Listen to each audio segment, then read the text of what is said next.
যাক, আজ সেসব কথা বলার নয়। কথা যদি তোমাকে টাচ করার হয় নিশ্চয়ই টাচ করবে, তুমি নিশ্চয়ই বুঝতে পারবে। মিঠি, আমি চাই তুমি ফাইট করো। না না, পৃথিবীর সমস্ত লোক জানবে। কি জানবে? কিছু লোক তোমাকে অপমান করেছে, সেই লোকগুলোর হাদ্যপান্ত জানবে। অপমান করলে যে পানিশমেন্ট হয় সেটা জানবে। তার ফলে আবার এই একই কাজ করার আগে দ্বিতীয়বার ভাববে, ভয় পাবে। Don't you want that? আমার জীবনে যা ক্ষতি হওয়ার সেটা তো হয়েই গেছে। বুঝেছ কি ক্ষতি হয়েছে তোমার? তুমি একটা জলজান্ত জীবন বেঁচে আছো মিঠি। হ্যাঁ, মানছি মানছি তোমার অপমান হয়েছে, আর অপমান হলে আমাদের সবার খারাপ লাগে। কিন্তু আমাদের কারোর সাথে যখন অপমান হয় মিঠি, আমরা তার প্রতিশোধ নিতে চাই। সেই অপমানের বদলে তাদেরকে আমরা 1000 গুণ অপমান ফেরত দিতে চাই। তুমি যদি সেখান থেকে সরে আসো তাহলে তার কিচ্ছু বলার নেই। কি করবে? কি করবে? তোমাকে না আমি মানে কি করবে? এমন ভাবে তেড়ে এলে মারবে নাকি? মারো। যেটা মনে হচ্ছে না এখন, সেটা এখন করতে পারবো না, জানো তো। কারণ সভ্যতা, শিক্ষা, রুচি এগুলো বাধা দেয়। তাহলে তুমি যেসব কথাগুলো বলছো না, সেই কথাগুলো শোনার পর কোনো মানুষের মাথা ঠিক থাকে না, কোনো মানুষের ধৈর্যও থাকে না। আমার বোন এখন সুখী হয়েছে, আমার বোন এখন খুশিতে রয়েছে, ভালোভাবে রয়েছে, ওর হাজবেন্ড ওকে যথেষ্ট ভালোবাসে, ওর এখন আর কষ্ট করে দিন কাটাতে হচ্ছে না, ওর এখন সাদা শাড়ি পরে ঘুরতে হচ্ছে না, ওর এখন মাছ মাংস না খেয়ে সারাদিন নিরামিষ খেয়ে কাটাতে হচ্ছে না। এগুলো তোমায় খুব কষ্ট দিচ্ছে, তাই না? এগুলো তোমার সহ্য হচ্ছে না, তাই তো? মানে সেই সময় তুমি দয়া করতে পারতে, সেই সময় তোমার খুব ভালো লাগতো। এখন তো দয়া করতে হচ্ছে না। এই দয়া করতে হচ্ছে না বলে তোমার খুব কষ্ট হচ্ছে রশ্মি, খুব কষ্ট হচ্ছে, তাই না? শোনো, তোমাকে আর কি বলবো, যে কোনো কথাই তোমার জন্য বাহুল্য। মনের মধ্যে যদি কারোর হিংসে জমাট বেঁধে থাকে না, তাহলে বাইরে থেকে কারোর ক্ষমতা নেই সেই হিংসে যদি ভেতর থেকে নিজে থেকে না গলে, তাহলে তাকে গলিয়ে দেবার। দেখো, তুমি তো আমার ভাইপোর বউ, আমার আদরে বড়, তাই প্রাণ থাকতেও আমি তোমার কোনো ক্ষতি করতে পারবো না। তাই তুমি বেঁচে গেলে রশ্মি। তা না হলে তুমি যা বলছো, যা করছো, সেটা কোনো মানুষ করতে পারে না। তুমি এখন সেই পুরনো সমস্ত কথা টেনে আনছো। আজ যখন মেয়েটার এত বড় বিপর্যয়, তখন এর কোনো মানে আছে? বিপর্যয়ের কথা কিন্তু আমরা এখনো কিছু জানি না কাকু, আমরা কিন্তু শুধু অনুমান করছি। হ্যাঁ, সেই সারা রাত এতগুলো লোক ওকে তুলে নিয়ে গেল, কাছে পেয়ে ওকে তো একেবারে ছেড়ে দিয়েছে। ছি, ছি, ছি, ছি, ছি।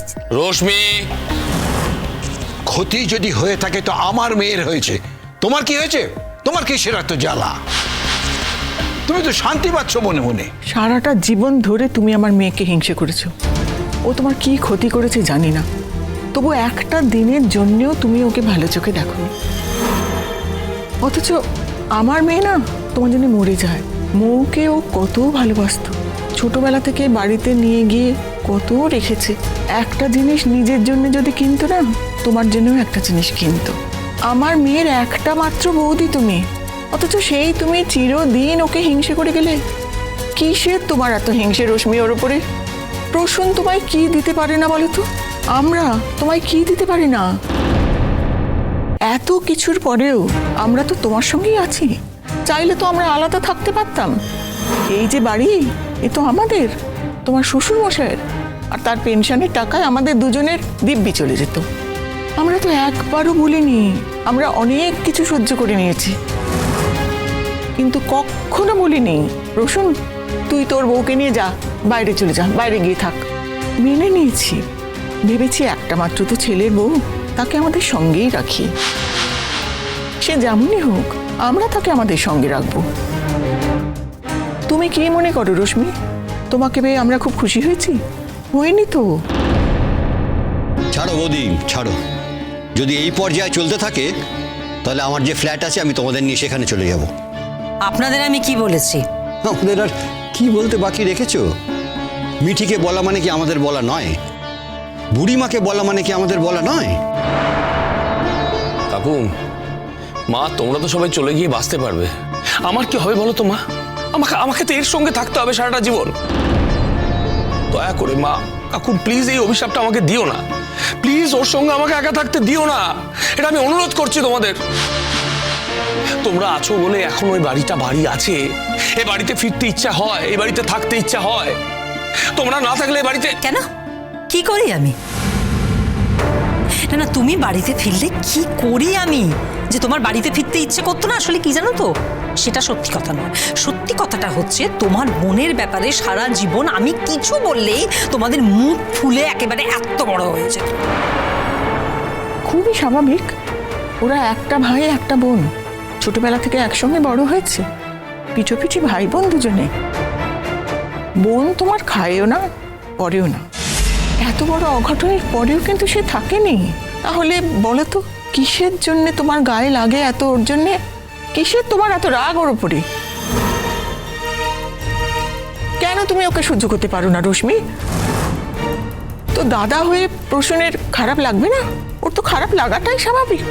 ওর ছেলে মেয়েরা যারা তোমার তালে তাল দেয় তাদের তুমি পছন্দ করো, আর যারা তালে তাল দেয় না তাদেরকে দেখতে পারো না। বুবলাইকে তো খুব মাথায় চড়িয়েছিলে। তার কারণ কি? বুবলাইয়ের বউ বুড়িকে খুব কষ্ট দেয়। এখন কি হলো? এখন তো বুবলাই ফিরে এসেছে, আবার আগের মতো হয়ে গেছে। এখন আর তোমার বুবলাইকে ভালো লাগবে না। এখন কি এসব কথা বলার সময় কুমকুম? কোথায় এত বড় একটা বিপদের মধ্যে ওরা আছে, আমরা তাড়াতাড়ি গিয়ে মেয়ের পাশে দাঁড়াবো তা না। তুমি এখন ওর সঙ্গে এই সমস্ত বোঝাপড়া করতে শুরু করে দিয়েছো। আচ্ছা বলো তো, এগুলো বলে কি লাভ? হ্যাঁ, এগুলো কি কমবার বলা হয়েছে ওকে? ও কি বুঝেছে কোনোদিন? ও কি বোঝার মানুষ? কোনোদিন বোঝেনি, কোনোদিন বুঝবেও না। যে বুঝবেই না তাকে জোর করে বোঝাতে কেন চেষ্টা করছো? এই তো তোমরা যাচ্ছ, একবারও তো বলনি যে আমাকে নিয়ে যাবে। তোমরা কি আমাকে নিজের মানুষ মনে করো নাকি? তুমি কি এই জন্য আমার সঙ্গে কথা বলতে চেয়েছো? Do you really think that? By profession I am a doctor Mithi. এই ধরনের সিচুয়েশন আমি জীবনে অনেক দেখেছি, এই ধরনের পেশেন্টস আমি অনেক হ্যান্ডেল করেছি। কিন্তু তারা কেউ আমার নিজের ছিল না মিঠি। তারা আমার অজানা অচেনা দূরের লোক। আমার জীবনে এই প্রথমবার আমার কাছের কারোর সাথে এই ধরনের ঘটনা ঘটতে দেখছি। এটার মধ্যে দিয়ে আমি যাচ্ছি, আই ক্যান ফিল ইট মিঠি। তাই স্বাভাবিকভাবেই আমি একটু বেশি ইনভলভড হয়ে পড়েছি। এর প্রতিশোধ যদি তুমি না নাও তাহলে আমি সব থেকে বেশি কষ্ট পাবো। তবে এমন তো নয় আমি আমার কষ্টের জন্য তোমাকে প্রতিশোধ নিতে বাধ্য করব, তোমাকে উত্তর দিতে বাধ্য করব।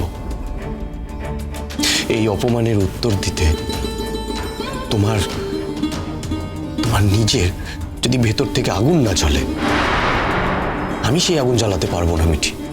আমার কিছু ভালো লাগছে না। খুব স্বাভাবিক, ভালো লাগার মতো তো কিছু ঘটেও নি। কিন্তু মিঠি, এই অনুভূতিটাকে তো মুছতে হবে, এর থেকে বেরোতে হবে মিঠি। আর বেরোনোর পদ্ধতি এটা হয়তো সারা জীবন তোমার মনের মধ্যে দাগ কেটে যাবে, সারা জীবন তোমার ভেতরে রয়ে যাবে,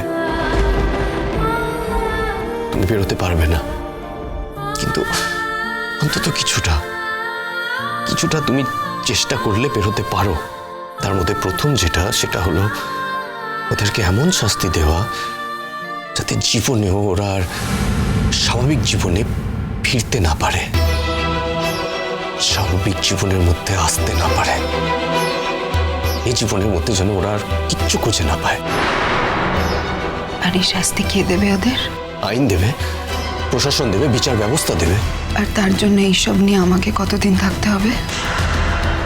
বেশি দিন নয় মিঠি, অল্প দিন। এসব কাজে বেশি দিন নেয় না কোর্ট। শুধু তুমি রাজি হও, আমি আর বেশি কিছু চাই না মিঠি। চিরসখা হে